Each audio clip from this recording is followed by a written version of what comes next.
ये एक कुटिया बनी हुई है।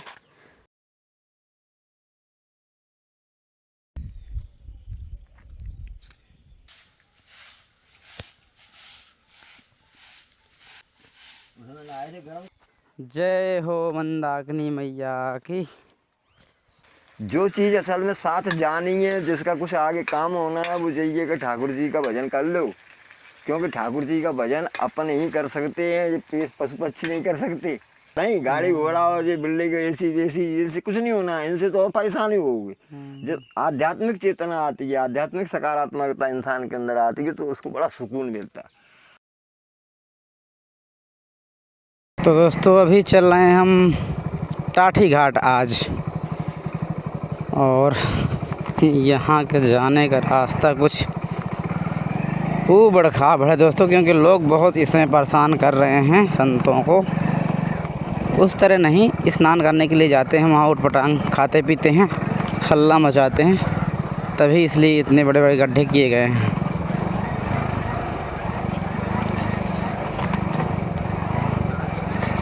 ये देखिए यहाँ भी इतना बड़ा गड्ढा,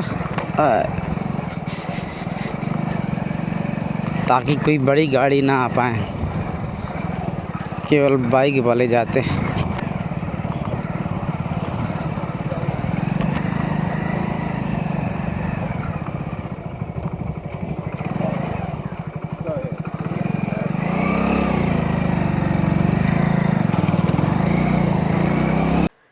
तो साथियों, आप सभी को जय सिया राम। मैं रमेश पटेल आप सभी का स्वागत करता हूं आपके अपने चैनल धर्म की राह में। दोस्तों आज हम आए हुए हैं चित्रकूट के जंगल पे, और ये स्थान है टाठी घाट। और आज आप लोगों को एक ऐसे संत के दर्शन कराने वाले हैं दोस्तों, जो कि पहले वकील हुआ करते थे, और अब जब सब कुछ ज्ञान हुआ, गुरुओं के माध्यम से, संतों के माध्यम से सब जानकारी मिली, और लगाव लगा परमात्मा से, संतों से पहले लगाव लगा, फिर परमात्मा से, तो सब कुछ छोड़कर ये चित्रकूट का जंगल भाया। मंदाकिनी मैया के किनारे दोस्तों रह के महाराज जी यहाँ पे ऐसी पर्णकुटियों में, गुफाओं में अब एकदम एकांत भजन करते हैं, बिल्कुल भगवान से, और किसी से कोई लेना देना नहीं। और दोस्तों वकील बाबा के नाम से यहाँ टाठी घाट में महाराज जी जाने जाते हैं, और ज़्यादा कहीं कोई किसी, इतने सारे दोस्तों जंगलों में भंडारे होते हैं, कहीं ना किसी के पास होता ही रहते हैं, लेकिन महाराज जी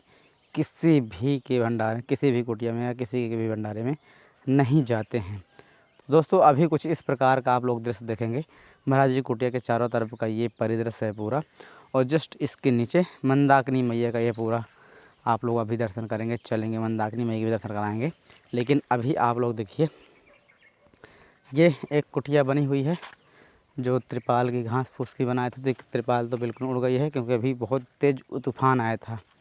और ये कि बैठक रूम है।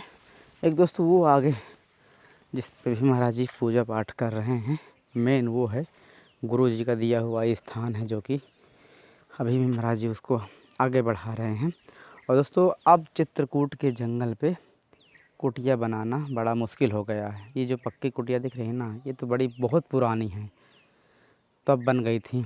अब कच्ची कुटिया भी बनाना बड़ी मुश्किल से बनती हैं, नहीं तो बनती ही नहीं। ये पुरानी कुटिया हैं, उन्हीं में लोग आते जाते रहते हैं, और अपना भजन करने के लिए कुछ दिन रुके, फिर चले गए, या कोई खाली हुई तो उसमें रह गए। तो ऐसा कुछ से पूरा दृश्य है अभी का।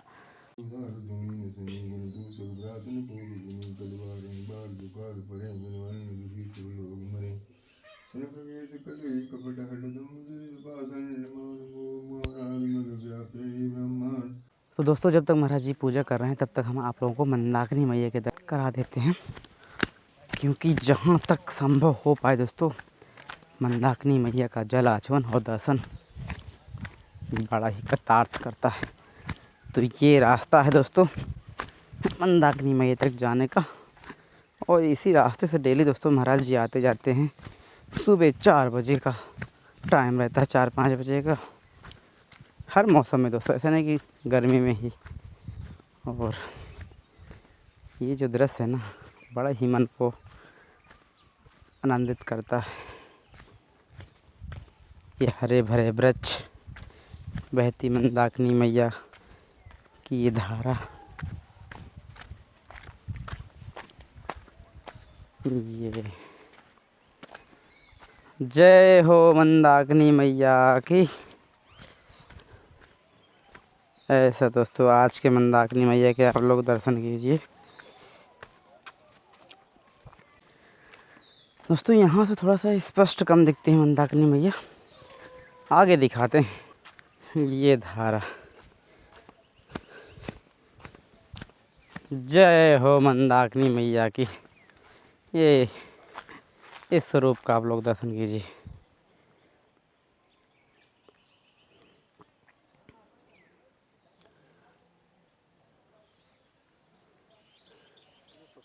और दोस्तों हमारी बाइक यहीं महाराज जी के आश्रम परिसर में ही आ जाती है। सारी गाड़ियाँ दोस्तों यहीं तक आ जाती हैं, लेकिन अभी केवल बाइक बस आ पाती है। महाराज जी के लिए कुछ राशन सामग्री जो कि आई कुटिया में पहुँचाते हैं। बंदर बहुत तंग मचाते हैं।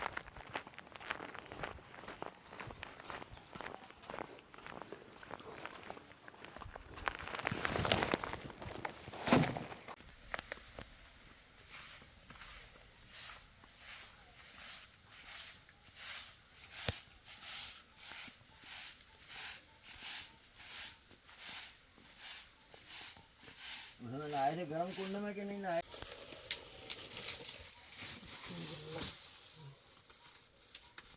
अरे भगवान,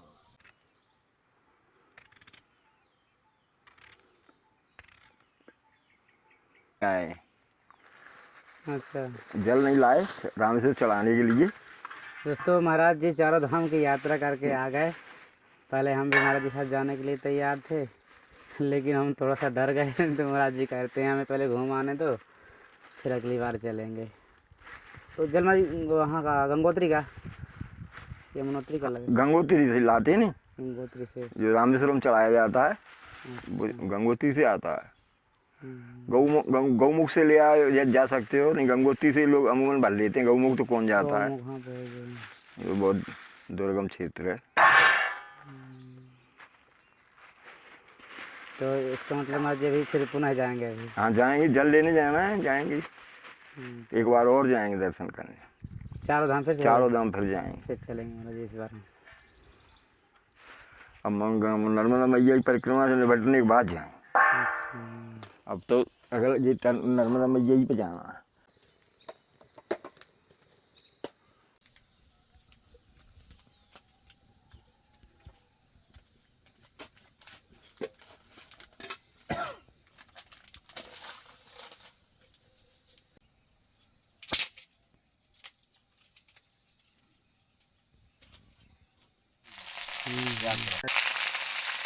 हेमकुंड साहब वाली।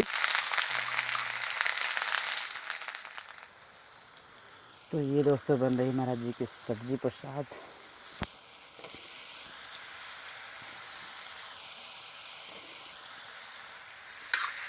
महाराज जी जैसे कि आप सब लोग अपनी अपनी सत्ता बचाने में लोग लगे हुए हैं।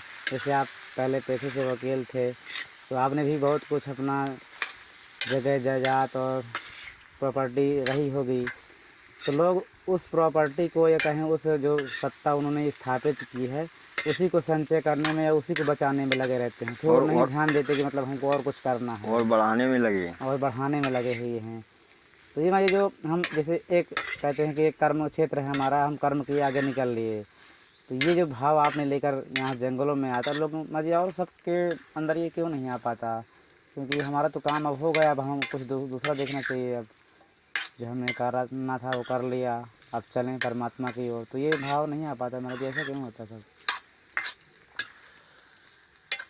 ये माया जो है भगवान की बड़ी विकट है। इससे पार पाना हर किसी के संभव नहीं है, हर किसी को संभव नहीं है। नहीं लाखों करोड़ों लोगों में कहीं एक आदमी की समझ में आ पाता है इसका खेल माया का। लोग आखिरी समय तक, मरते समय तक ये नहीं समझ पाते हैं। तब तक मरने का समय आ जाता है, फिर रोते हैं, मरते समय चिल्लाते हैं क्या कि जिस धन को इकट्ठा करने में तुमने पूरा जीवन लगाया, जिस संपत्ति को, वो असल में सुख का कारण नहीं है, उससे सुख मिल नहीं सकता है। जिस सुख के खो जाने का डर है जब संपत्ति आपने बनाई पहले तो कितनी परेशानी हुई उस संपत्ति खड़ी करने में ना। अब तुम्हें भेजे सता रहा है कि नष्ट नहीं हो जाए। हाँ उसको हमारी औलाद शराफी हो गई, हमारे लड़के जुआड़ी हो गए, हमारे लड़के स्नैक्सी हो गए। अब पड़े हो जब उस पर चारपाई पे कुछ कर पा नहीं रहे हो और वो लौंडे लपाटे वो तुम्हारे सामने बर्बाद कर रहा है, तो वो दुख दे रही है कि नहीं दे रही? पहले उसको संचय करने में तुमने परेशानी उठाई, अब वो तुम्हारे मन मुताबिक संतान ना निकली तो घर के वो संपत्ति का जो कारण है भी ये कि इसमें दोष होते हैं। नहीं बताया नहीं हमने कई बार चर्चा में जी जी जी कि धन में जो है कि 3 ही गतियाँ हैं। इसमें शास्त्रों ने 14 दोष बताए हैं इसमें धन में, और इसकी गति क्या बताई है 3, चौथी इसकी गति नहीं। इस बात को मैं बहुत पहले समझ गया था, शास्त्र पढ़ते रहते थे हम, और वास्तव में प्रयोग के रूप में भी देखा, चारों तरफ नजर डाल के तो सच यही है कि इसकी 3 ही गतियाँ हैं संपत्ति की। कितनी भी आप कमा के रख देना, दान भोग और नाश। या तो ये दान में खर्च कर लो इसको तुम, ठीक है, या भोग विलास में गाड़ी घोड़ा खरीद लो, बिल्डिंग बना लो, फार्म हाउस कर लो, ये कर लो, बुक कर लो, थार गाड़ी ले लो, थार है तो फिर फॉर्चूनर ले लो, फॉर्चूनर है तो हेलीकॉप्टर ले लो, एक मकान है 2 बनाओ, करवी में बनाओ, राजापुर में बनाओ जाए, है ना। तो भोग विलास में नष्ट कर दो इसको। या दान पुण्य वगैरह का साधु महात्माओं भंडारे करो, अपने यहाँ भंडारा चलाओ, आश्रम बनवा दो, साधु मोहड़ी जे कर दो, वो कर दो, गरीबों की शादी कर दो, बच्चों की पढ़ाई लिखाई का इंतजाम तो उसमें कर लो 2। और तीसरा नाश, अल्टीमेटली नाश ही होना है इसका, ये रुक नहीं सकती। ये नहीं रुकी होती तो एक बार बता कि राजा महाराजा जो हुआ करते थे उनका वैभव की कल्पना आप उनके किले देख के करो। जी हाँ। कितने बड़े बड़े किले उनने बनाए, कितने भारी बनाए, ऊंची ऊंची दीवारें ये वो, और कितना अकूत में ने पैसा इकट्ठा किया होगा, हीरा जवाहरात सोना चांदी, वो तो मालिक ही थे नहीं। तो अंदाज लगाओ वो क्या सोचे होंगे उस समय कि हमारी जाने कितनी पीढ़ियाँ तो पीढ़ियाँ आएंगी और अपने बढ़िया खाएंगी पिएंगी ऐसे करेंगे और हो रहेंगे। लेकिन आज उन किलों में जो है पीपल के पेड़ खड़े हो रहे हैं, दीवारें खंडर हो रहे हैं, लोग कहते भूत लगते हैं वहाँ। भूत लगते हैं, लोग जाना नहीं चाहते उन किलों में। तो इससे भी आप सीख लेना चाहिए समाज को कि इस पैसे को या इस सीमेंट के जंगल को जो तुम खड़ा करके जिस पर भरोसा कर रहे हो, पहले अपने तुम्हारे पहले जो लोग हुए थे उनकी तरफ देख लो क्या हुआ उनके तो आज नाम निशान मिट गए। तो तुम कहाँ से सुरक्षित बच जाओगे। जो चीज़ असल में साथ जानी है, जिसका कुछ आगे काम होना है, वो चाहिए कि ठाकुर जी का भजन कर लो, क्योंकि ठाकुर जी का भजन अपन ही कर सकते हैं, ये पशु पक्षी नहीं कर सकते। पशु पक्षी केवल भाई हमने अभी कही नहीं, थोड़ी देर पहले बात कर रहे थे अपन कि इन हरकतें तो पशुओं जैसी कि फिर आराम कहाँ से मिलेगा।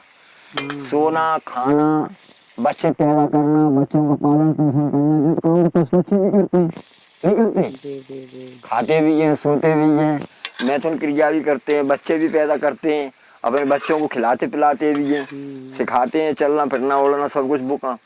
अब उसको तुम कहोगे हमने बहुत काम कर लिया, ये कोई काम नहीं है, ये तो पशु पक्षी भी करते हैं इस काम को। बड़ा काम ये है कि पशु पक्षी अपनी स्थिति में सुधार नहीं ला सकते, वो जैसे हैं उसी स्थिति में जिएंगे, उसी में मर जाएंगे। लेकिन आप अपनी स्थिति में सुधार ला सकते हो, है नहीं। इंसान अपनी स्थिति में सुधार ला सकता है, वो चाहे तो आदमी से देवता भी बन सकता है, वो चाहे तो आदमी से राक्षस भी बन सकता है कि नहीं। तो ये सब तुम कर सकते हो, उसके बाद नहीं कर रहे हो, ये बहुत बड़ा दुर्भाग्य है। तो ये क्या है कि जो ठाकुर जी की ये माया नहीं होने देती। क्यों नहीं होने देती कि हमारे आपके एक जन्म तो हुआ नहीं है, जाने कब से जन्म हो रहे हैं, कब मर रहे हैं, कितनी बार मरे हैं, कितनी बार पैदा हुए, नहीं। तो पिछले जन्मों का जो कर्म रहता है, उस कर्म से इंसान का प्रारब्ध बनता है।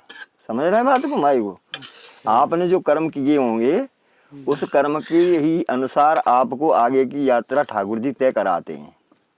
यदि आपने अच्छे कर्म किए होंगे तो बढ़िया सुंदर शरीर मिल जाएगा, बढ़िया अच्छे कुल खानदान में मिल जाएगा, नामी परिवार में मिल जाएगा, जहाँ किसी तरीके का कोई अभाव नहीं होगा, सारी सुख सुविधाएं भोगराज पहले से ही आने के पहले ही तुमको जुटी मिलेंगी।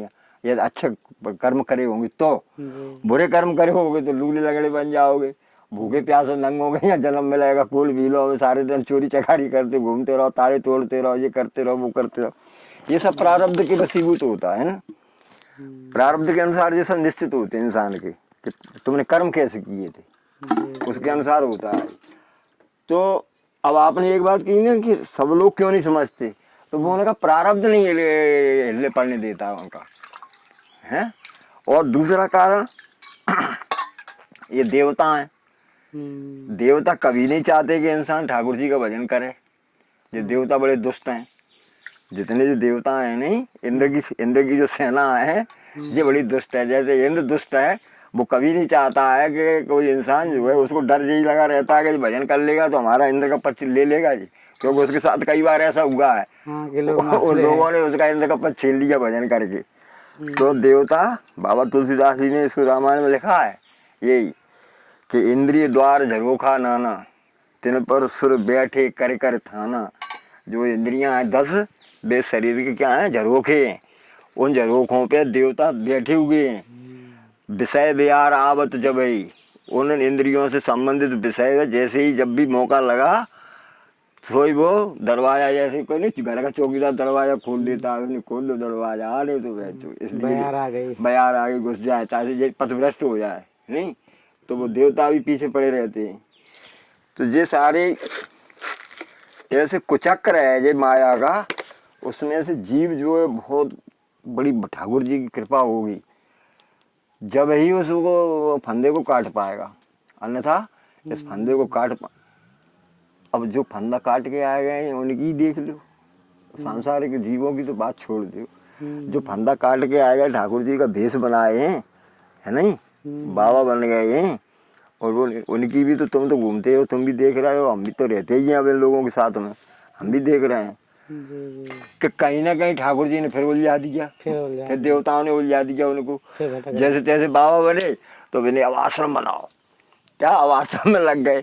जहाँ टाटी घाटी के जंगल में आए तो मैंने अब गौशाला बनाओ। अरे तुम्हें गौशाला बनाना थी या फलानी शाला बनाना थी तो तुम वहीं अपने घर पे खोल लेते, वहाँ गऊ की कमी थी क्या? शहरों में गऊ नहीं फिर रही, मारी मारी सड़कों पे एक्सीडेंट हो रहे हैं, उनके हाथ पैर टूट रहे हैं। जरा वहाँ करते, वहाँ दिखाते अपना पुरुषार्थ कि हाँ तुम गौ सेवक हो। जंगल मिल गया सरकारी फ्री का मिल रहा हो, घेर रहे हो इसको, साधु को बाबा जी को भगत है उनको कह रहे हो हम गौशाला से बढ़िया दूध वाली गाय रखे हो या दूध पी रहे हो, मस्ती मार रहे हो, बुरी नहीं लगा हमारी बात को, गलत कह रहे हैं। यदि आपके अंदर सेवा भाव था तो आप क्यों ये देश को बना के आए हो? आप तो वहीं बैठते नहीं अपने शहर में, अपने गाँव में, वहां भी तो आवारा गाय घूम रही है ना, वहीं सेवा होती, सेवा तो आप वहां भी कर लेते नहीं, तब तुमको फ्री का नहीं मिलता। क्या नहीं मिलता? ये फ्री का नहीं मिलता जो भक्तों को दिखा के ले रहे हो। हम गौ सेवा कर रहे हैं, दान दे जाओ, सब भगत भी आए, वो भगत तो मारे मारे घूमे जाए। हमने कही नहीं माया के चक्कर में कुकर्म सवेरे शाम तक करते हैं, आगे बाबा को लेगा पैसा दे के सोचना चाह रहे हैं कि हमारे कुकर्म माफ हो जाएंगे, है नहीं। तो उनकी तो बात ही छोड़ो, क्या वो तो हम उनको जो मानते हैं कि जो तो बेचारे परेशान हाल हैं। जैसे थाली खो जाती है नहीं तो आदमी उसमें गागर में हाथ डालता है मटके में हाथ डालता है, जब खूब समझ रहा है थाली का मुंह इतना चौड़ा है, वो मटके का छोटा सा होता है, वैसे थाली मिलेगी कहाँ से घुस जाएगी, मती है मती है।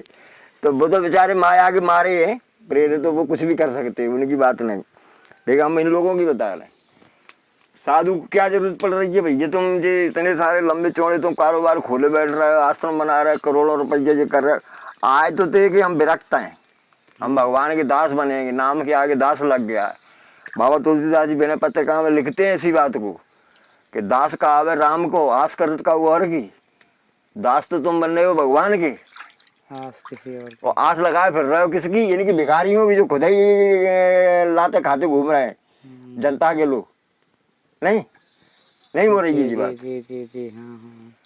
तो वही किस्सा है, बाबा कबीरदास जी की इस बात को और साफ तरीके से कह गए कि आए थे हरभजन को होटल लगे कपास, निकले तो थे घर से जी हरभजन करेंगे और यहाँ लग गए दूसरे कामों में कपास ओढ़ने। तो जो माया का वही कही थोड़ी देर पहले कि ठाकुर जी की माया जी बड़ी विचित्र है, इससे बिना ठाकुर जी की कृपा के पार पाना मुश्किल है। ये कहीं ना कहीं तुमको उलझा ही लेगी और अपने मूल उद्देश्य से भटक जाओगे।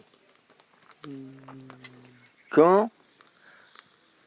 ये प्रकृति जो है 3 गुणों से संचालित होती है, ब्रह्मांड पूरी प्रकृति है ये 3 गुणों से संचालित होती है, रजोगुण, तमोगुण और सतोगुण, है ना। तो ये तीनों गुण 24 घंटे इस ईथर में, इस वायुमंडल में अपनी अपनी सत्ता स्थापित करने के लिए संघर्षरत रहते हैं। 24 घंटे हर क्षण हर पल प्रतिपल इनमें संघर्ष होता है। लोगों चाहता है कि लोग हमारे प्रभाव में रहें, ये वायुमंडल नहीं। तमोगुण चाहता है कि हमारे प्रभाव में रहे, सतोगुण चाहता है कि हमारे प्रभाव में रहे। तो इसी से जो गौर करना जो कहने जा रहे हैं कि इसी से इंसान प्रभावित होती है, इन गुणों की सत्ता के कारण।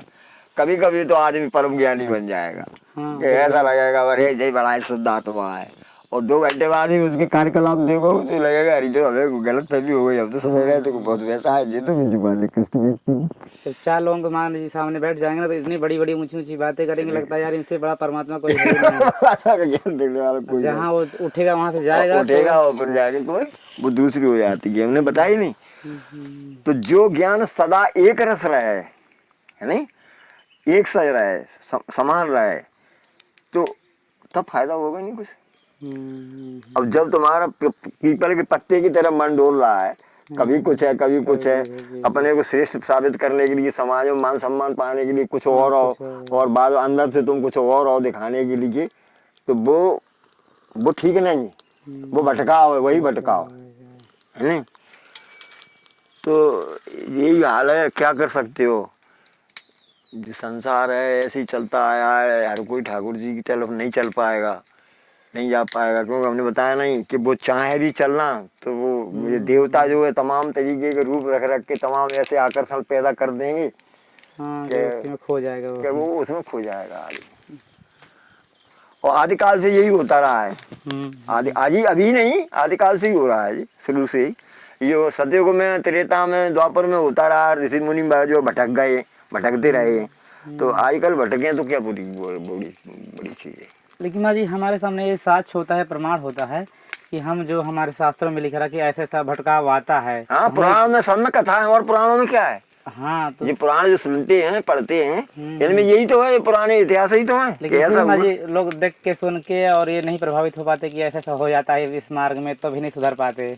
हाँ, वही तो विडम्बना है, वही एक सबसे बड़ी विडम्बना है कि हम तुम पुराण पढ़ते हैं, पुराणों में सारी जो हम चर्चा कर रहे हैं अपन, ये सारी कथाएं पुराणों में दी हैं कि अमुक ऋषि के साथ ऐसा हो गया, फलाने के साथ ऐसा हो गया, ढमके के साथ ऐसा हो गया, माया का जो हम चर्चा कर रहे हैं हम अपनी तरफ से नहीं कर रहे हैं, पुराणों में ही जो सारी बातें दी हैं। कोई हम अंदर माँ के पेट से सीख के नहीं आए थे, ये बात यही सब सीखा है पढ़ सुन के।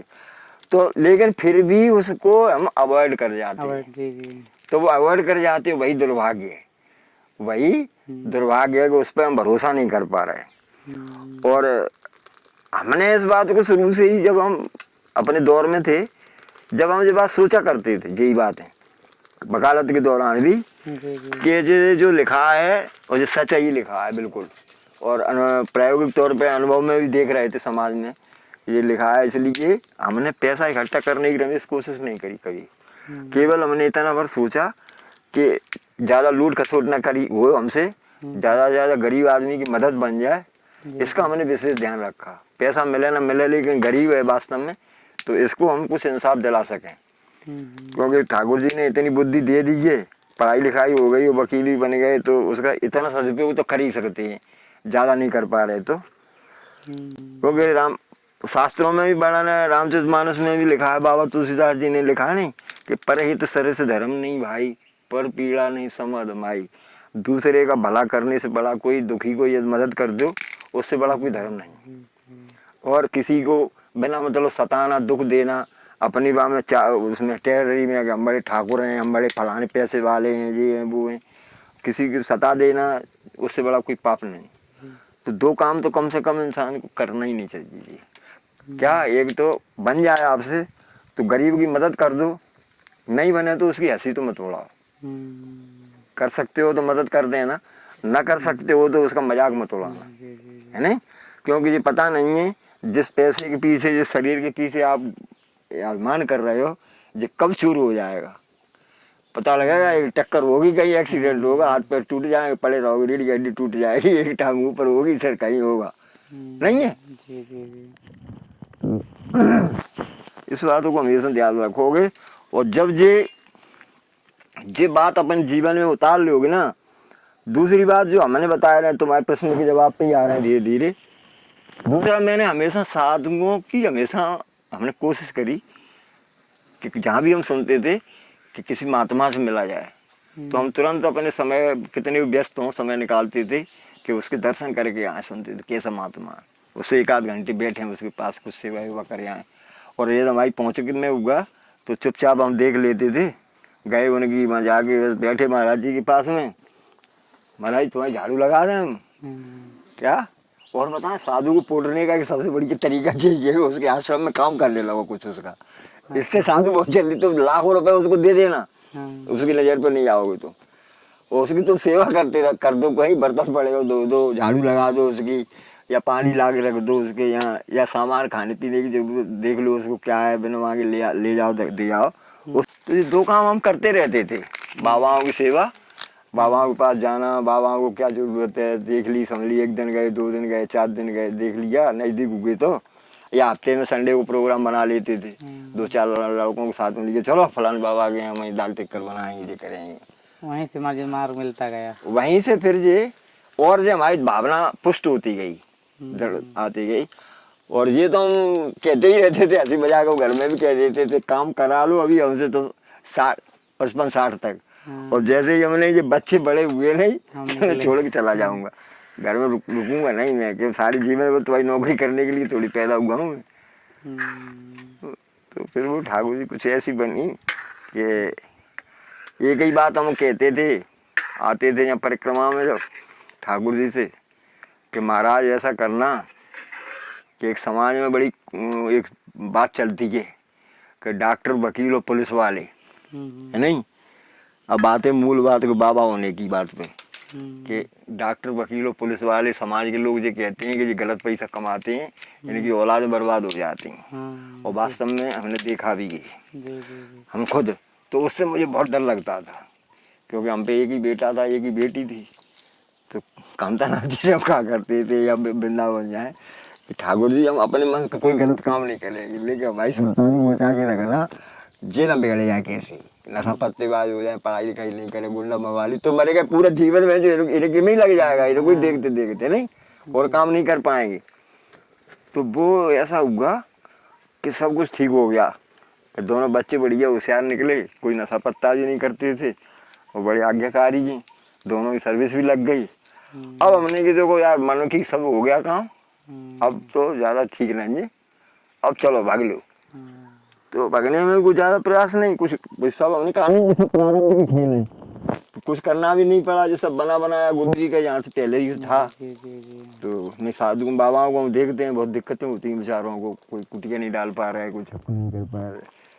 तो वो हमें कुछ नहीं परेशानी पड़ी, सीधे गुरु जी के पास आ गए। वो माँ जी वो था ना, जो आपका सेवा था ना, वो जुड़ते जुड़ते आ गया, इकट्ठा हो गया। हाँ, वही बात वो कह रहे हैं कि वो सब उसी का परिणाम, उसी का फल है। जाता रहे, उनकी सेवा में रहे साधुओं के, तो जो समाज का ये कलयुग का जो प्रवाह चल रहा है, उसमें से बचाव हो सकता है, हो जाएगा पक्का 100%, हमें तो भरोसा है। पार गाड़ी हो सकती है, निकल जाएगी। क्योंकि साधुओं का क्या है कि उनका एक जीवन की पद्धति ऐसी बन जाती है, उनका एक चुंबकीय आरा ऐसा, ओरा ऐसा बन जाता है, उसके प्रभाव में आप जाओगे। जैसे 11,000 वोल्टेज की लाइन में रही है नहीं, तो उसमें आप देखना, पता कर लेना, 5 फुट दूर रही है तो लाइन से 5 फुट दूर पे आप जाओगे, करंट खींच लेगा, है नहीं। 5 फुट से नीचे रहो तो ही बचोगे। ऐसे ही महात्माओं का जो ठाकुर जी में लीन लेते हैं, ऐसे ही उनका ओरा हो जाता है कि आपके जो बुरे जो प्रभाव हैं, नकारात्मक, आपके अंदर जो एनर्जी डेवलप हो रही है, जिससे आप परेशान हैं, उनके पास जाओगे तो वो आपकी वो नष्ट हो जाएगी, वो नेगेटिव एनर्जी, और पॉजिटिविटी आपके अंदर आती जाएगी। और जब जिस समय आध्यात्मिक सकारात्मकता इंसान के अंदर आती है ना, भौतिक सकारात्मकता नहीं, गाड़ी घोड़ा और ये बिल्डिंग ऐसी ऐसी कुछ नहीं होना, इनसे तो और परेशानी होगी। जब आध्यात्मिक चेतना आती है, आध्यात्मिक सकारात्मकता इंसान के अंदर आती है, तो उसको बड़ा सुकून मिलता है। तमाम लोग यहाँ आते हैं, हमसे कहते हैं महाराज जी आए तब से गिलैड हो गई, यहाँ मन बिल्कुल शांत हो गया। तो क्यों हो गया मन शांत यहाँ? तुम तो अपनी कोठियाँ छोड़ के आए, बंगले छोड़ के आए, उसमें आए, चलते हुए आए, यहाँ परेशान होते हुए आए, है नहीं? क्यों हो गया? क्योंकि यहाँ ये तप क्षेत्र है। यहाँ मैंने नहीं, यहाँ हमारे पूर्वज तमाम संत उगे हैं जो यहाँ तप करते रहे टाटी घाट पे ना। जी जी। वो गुरुजी रहे हैं, गुरुजी ने 25 साल यहाँ तप किया है। उनसे पहले भी कोई महात्मा यहाँ रहे होंगे, कोई एक दिन से तो है नहीं ये कुटिया। जी 70-80 साल पुरानी तो यही कुटिया बताते हैं जी, कच्ची वाली। जी। तो ये क्या है, महात्मा को तप क्षेत्र है। तो यहाँ की जो मैग्नेटिक फील्ड है यहाँ इस एरिया का, वो प्रभावित करता है। क्योंकि जो जहाँ से तुम परेशान होके आए हो, वो तुम्हारी मार धाड़ की वो जो लूट खसोट वाली जो परिस्थिति थी, उससे निकल के आप इधर आ गए। तो अब यहाँ का जो पॉजिटिव जो मैग्नेटिक फील्ड है आध्यात्मिक क्षेत्र का, वो एकदम सक्रिय हो जाता है। टावर वहाँ का लगने लगता है, वो टावर कट हो जाता है नहीं? परेशान, इसलिए लोगों को सुकून महसूस होता है। जी जी जी। तो अब असलियत क्या है? देख रहे हैं लाखों लोग आ रहे हैं यहाँ। कल 10-5 लाख लोग आए होंगे यहाँ हाँ जी परिक्रमा आ रहे हैं, धाम में जा रहे हैं। लेकिन हम अपने में परिवर्तन हम नहीं करेंगे। बाबा जी तुम कुछ ऐसा कर दो कि हमारा भला हो जाए, कुछ फूंक कुछ फूंक दो, ऐसा झाड़ फूंक कर दो कि हमारा भला हो जाए। हम तो उनसे कहेंगे तुम ऐसा करो, ऐसे करना, ऐसे जीवन यार नहीं, वो नहीं। हम जैसे हैं हमें वैसे ही रहने दो, हमें तो अपना बढ़िया एंजॉय कर ले दो। लेकिन आप कुछ ऐसा कर दो कि हमारे जीवन में सुधार हो। तो ये कहीं संभव है बताओ? जब तक खुद ना कोशिश करोगे तो वो आराम से।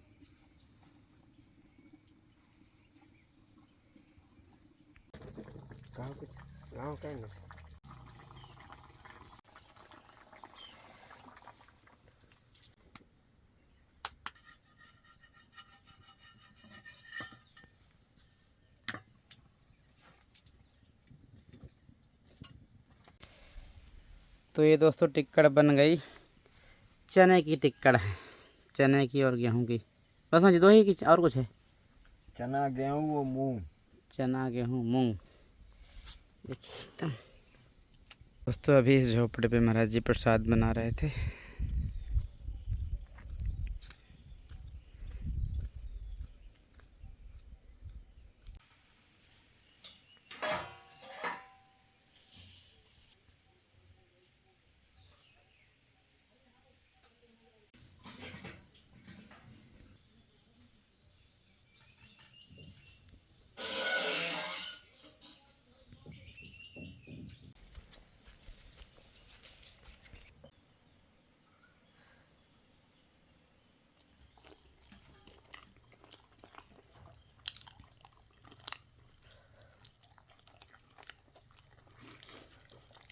तो दोस्तों अभी थे हम वकील बाबा की कुटिया में, जैसा कि आप लोग जानते हैं, और टाटी घाट में रहते हैं। और अभी यहाँ बज गए हैं हमको 12:30। हाँ 12:30 हो गए हैं। और इतनी कड़ाके की धूप आ रही, देख सकते हैं। कुछ हालत ऐसी है अभी। और अब यहाँ से हम निकलेंगे। दोस्तों आप लोगों को वीडियो कैसा लगा कमेंट करके बताइए। चलिए फिर किसी नए वीडियो में ऐसे ही संतों के दर्शनों के साथ फिर मिलते हैं। तब तक आप सभी को जय सिया राम, जय चित्रकूट धाम की, जय हो मंदाकिनी मैया की, और जय हो कामतानाथ भगवान की।